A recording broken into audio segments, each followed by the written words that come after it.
Hello and welcome to DY's end of 2023 December 28th Flash Gala banner review. Today, I'll be going over the new characters and the banner as usual. We've had a lot of cool announcements over the last weekend from Granblue Fantasy Festival. I didn't make a video on what they announced, but you can check the list of everything on Umikin's timeline, link in the description below. Anyways, we get a fair amount of stuff to cover today, so let's get right into it. Now, normally I go by banner order, but let me break that rule for this banner today, and let's talk about the boys, Lowain, Elsen, and Tomoe. I think, by the way, it's a little rude that Elsen and Tomoe aren't in the name, but yeah, whatever. Alright, oh, also, these guys have some hilarious intros in Granblue Fantasy vs. Rising, so check those out if you haven't already. Anyways, Lowain is very much a supporting character for Dark, a hype man, if you will. His game plan is very simple. Buff up as many allies as he can with his first skill, and get Shamperi stacks during the process to activate his third skills. Let's evaluate all of them. His first skill is quite unique. This is the first time we've seen anything like this before. So, if you aren't aware, the character style can be found right here. There's 5 styles in the game: balanced, attack, defense, healing, and special. Depending on which style a character is, changes what Lowain provides that unit. So, here are the list of buffs provided by Lowain. These on their own are respectable buffs, especially for a permanent unit like Lowain. One really nice thing is that none of these buffs are removable, so you don't have to worry about any sort of dispelling effects from the enemy. Now, unfortunately, you cannot choose who gets the buff, as Lowain will randomly decide who amongst your team gets a glass of champagne. And this also means that on subsequent turns, when you cast this skill again, he might give the buff to someone who already has it, which would provide nothing and also does not refresh the duration of the buff, as far as I know. Now, to help speed up the process, Lowain will refresh the cooldown of this skill every time he uses his second skill. This skill here has a really short cooldown of 1 turn, so you can use it every turn.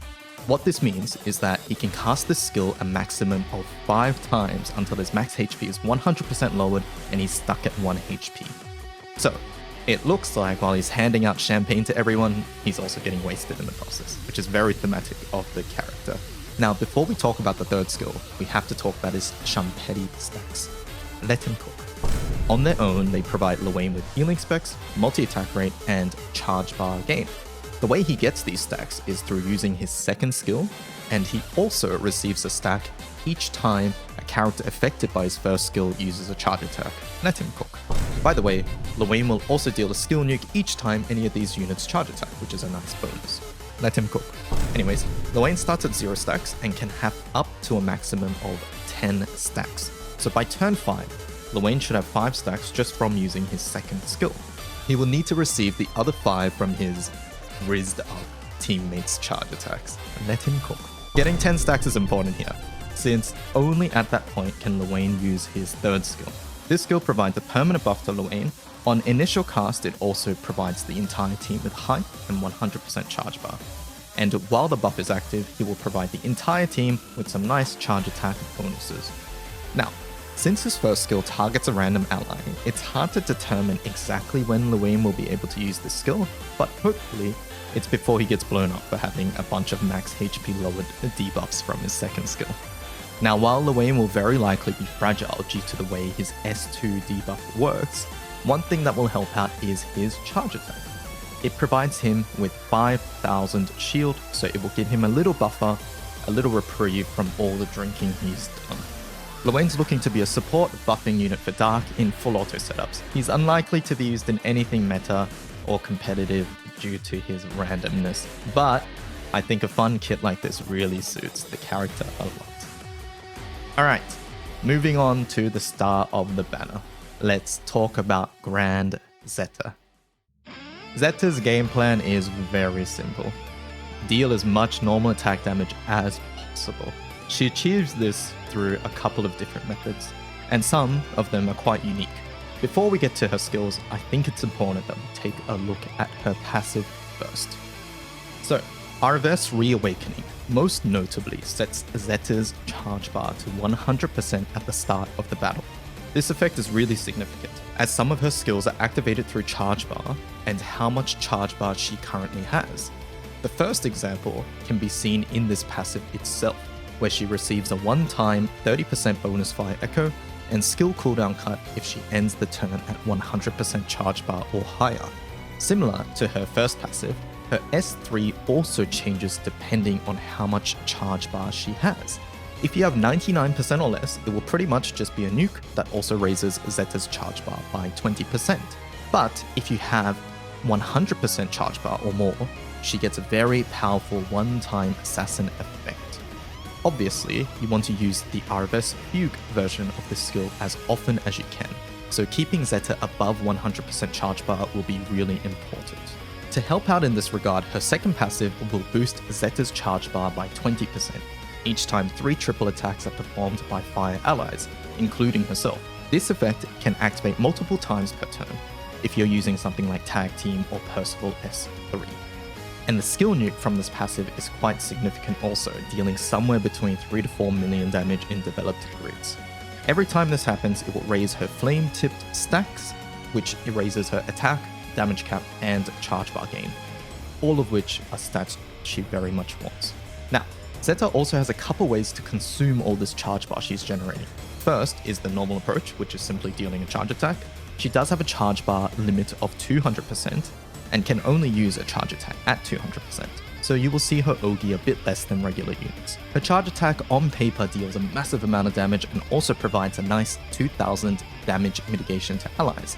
However, outside of harder raids, I'm not sure you ever want to use her CA, since we need so much charge bar for her third skill and her first passive, but also since her first skill requires charge bar. Zeta's first skill provides a whole host of really useful buffs for Zeta. How much stuff she gets depends on how much charge bar is consumed, and she can consume up to 40% charge bar. All these effects here are really good, but she only receives them once you click the orange attack button, which segues really nicely into something I want to talk about, which is her slight negative synergy with current fire meta setups. There's 2 main things to cover here. First up is Chain of Falsehood Dark Opus. This particular chain has been used in many normal attack burst setups in the past. It provides echo or bonus damage to the team, which by the way might be irrelevant due to her weapon, but we'll get more into that later. But more importantly, it was used as a main hand to give double strike to the entire team. The negative to this Opus chain is that it lowers your charge bar gain by 100%, which for a unit like Zeta is not great. She requires that charge bar to activate a lot of her skills, so while I wouldn't say her kit is incompatible with Falsehood, mostly since her first passive alleviates some of the issues in the earlier turns, but it is definitely a negative synergy. Secondly, her synergy with Fire's current best character, which is Grand Percival. This one is relatively minor, but I think it's important to mention since Percy is so pivotal to Fire. Earlier, I mentioned that Zeta's first skill only activates when you click the attack button. Percy's S3 is not that attack button. That means you don't get any of her S1 buffs through Percy's S3, which is a little bit of a shame. Secondly, her one-time bonus damage buff from her first passive does not stack with Percy's S3's one-time bonus damage there. Now, like I said, I think both of these interactions are relatively minor, and despite this, I think Percy and Zeta get quite well with one another. Percy will help in activating Zeta's second passive more frequently, which will be quite useful for low button, shorter rotations. So, to sum up Zeta, she's a character who is focused on normal attacks, wants to stay somewhere between 100 and 200% charge bar to activate her various different effects, provides some stackable attack and defense debuffs, has self-sustain through her S2, and ideally she wants to be in a team that has consistent triple attacks. She's looking to be an incredible full auto character and also have some decent applications for normal attack fire burst, especially for shorter low button rotations, and is looking to be decent in some HL content also. All around, a really solid unit. Now, before we finish up the video, we do need to talk about her weapon as well, Overrider. Similar to Kaguya's fans, we see that the Exalter weapon skill makes a return, which provides 30% boost to all Optimus weapon skill effects. this weapon skill can stack up to 90%. And the unique mod for this weapon is the third skill, Inferno's Death Strike. This provides Fire Echo to any fire allies. This echo is A-sided, just like Dark Opus Chain of Falsehood and Fire's Astral Weapon Soul Remnant. What this means is that they don't stack with each other, but rather you will receive the effects of the highest value. So, Overrider can provide up to 50% Echo, Opus is 20, and Astral is 10. Whichever value is the highest, that's what you will see on your characters. So, with Chain of Falsehood no longer doing anything, it might be better to switch Opus keys.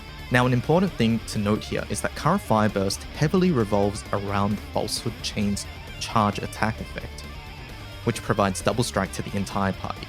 So, there is a world where you still use the key alongside this weapon despite the Echo not providing anything from the chain itself, but perhaps with the Sun Summon also providing a similar effect, maybe there's a chance we see that Fire no longer uses the Dark Opus as its main weapon.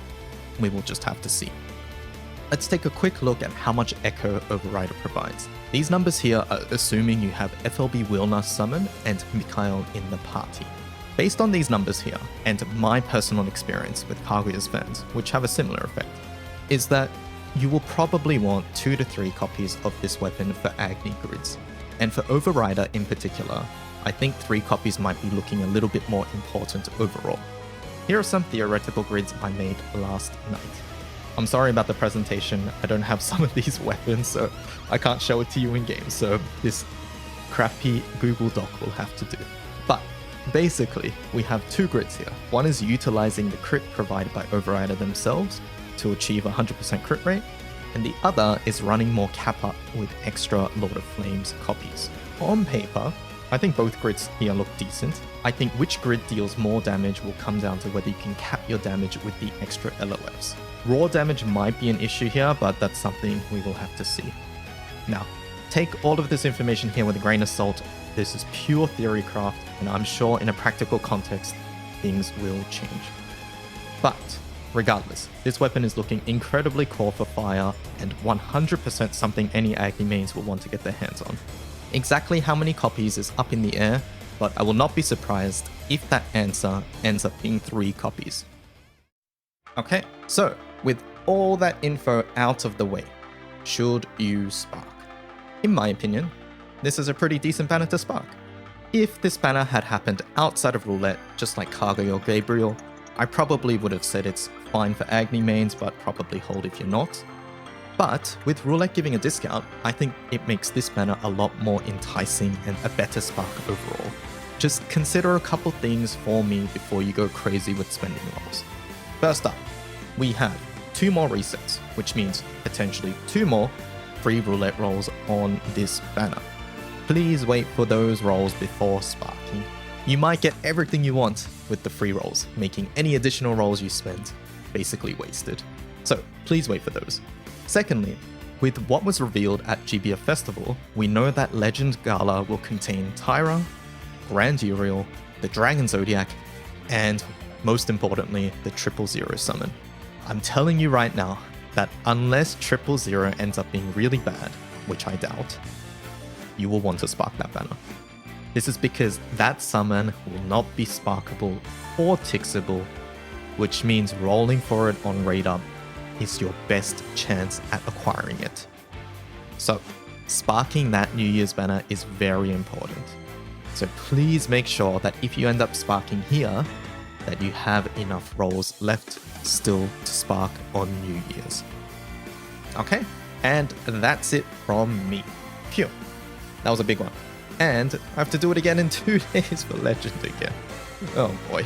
Anyways, I hope you guys all enjoyed the content and found it useful. Please leave a like and subscribe if you want to see similar stuff in the future. But for now, that's it from me. Good luck if you're pulling, stay strong if you're saving, best of luck in roulette, and I'll see you guys next time. Bye bye.